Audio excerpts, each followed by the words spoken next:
nama saya Arek Gracia. Saya dari kelas 10 E5.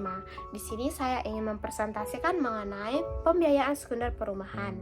Semoga video presentasi saya ini bisa bermanfaat bagi kita semua dan dapat menambah pengetahuan kita bersama-sama.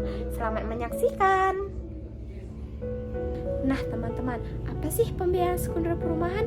Jadi, pembiayaan sekunder perumahan ialah sistem yang mempertemukan lembaga keuangan yang sudah menyalurkan kredit perumahan dengan investor yang ingin membeli surat berharga berbasis kredit perumahan. Nah, selanjutnya apa sih tujuan dari pembiayaan sekunder perumahan? Nah, pembiayaan sekunder perumahan memiliki tujuan yaitu menyediakan likuiditas bagi lembaga pembiayaan perumahan. Ada contoh lembaga yang terkait yaitu bank atau lembaga pemberi KPR. Yang kedua, lembaga pembiayaan sekunder seperti SMF atau sarana multikria finansial. Selanjutnya, investor di pasar modal. Dan yang terakhir, pemerintah sebagai pengatur dan pengawas. Nah, tujuan pembiayaan sekunder perumahan kedua yaitu menurunkan risiko pembiayaan. Yang ketiga, mendorongnya pertumbuhan sektor perumahan.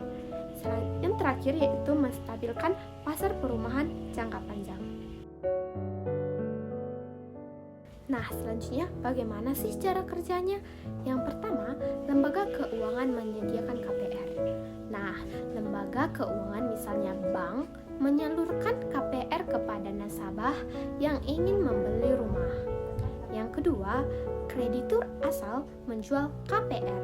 Nah, lembaga keuangan atau kreditor asal ini yang menyalurkan KPR kemudian menjual tagihan KPR ke perusahaan pembiayaan sekunder perumahan seperti PT Sarana Multikria Finansial atau sering kita disebut dengan SMF.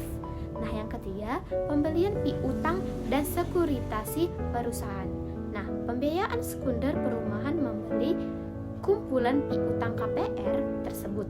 Kemudian mereka melakukan sekuritasi yaitu mengemas piutang KPR tersebut menjadi EBA atau efek beragun aset. Nah, selanjutnya yang keempat yaitu penerbitan EBA. EBA diterbitkan dalam bentuk surat utang atau surat partisipasi. Selanjutnya yang kelima, penjualan EBA ke pasar modal. Nah, EBA kemudian dijual ke pasar modal seperti bursa efek kepada investor. Yang keenam, yaitu dana untuk pembiayaan KPR baru. Nah, lembaga keuangan yang menjual KPR mendapatkan dana segar dari penjualan EBA. Nah, sehingga mereka dapat kembali menyalurkan KPR baru. Oke, selanjutnya itu manfaat dari pembiayaan sekunder perumahan. Pembiayaan sekunder perumahan memiliki manfaat utama yaitu membantu mengatasi keterbatasan dana. Manfaat yang lain, memperluas akses masyarakat terhadap pembiayaan rumah. Yang kedua, menambah sumber pendapatan bagi KPR. Yang ketiga, membuat suku bunga lebih stabil.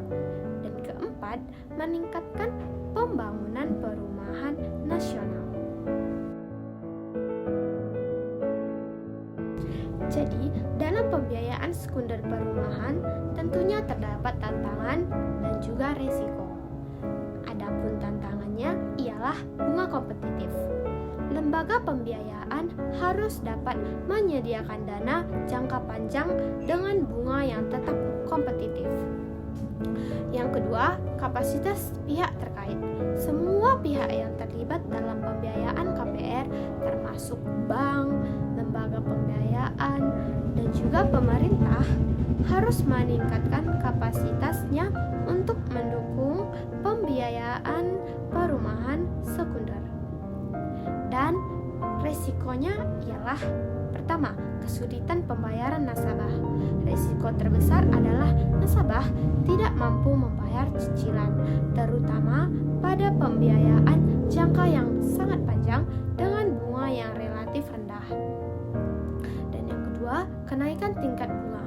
Kenaikan tingkat bunga di pasar dapat meningkatkan biaya pembiayaan dan membuat nasabah kesulitan untuk membayar kredit dari rumahnya tersebut. Jadi, dari semua penjelasan tadi dapat disimpulkan bahwa pembiayaan sekunder perumahan dapat membantu menciptakan suatu sistem keuangan yang berkelanjutan di sektor perumahan. Dengan aliran dana yang lebih lancar, lebih banyak masyarakat bisa memiliki rumah sendiri. Nah, itulah video presentasi mengenai pembiayaan sekunder perumahan dari saya. Kiranya teman-teman sekalian dapat mengerti dan pahami. Sekian dari saya ucapkan banyak-banyak terima kasih.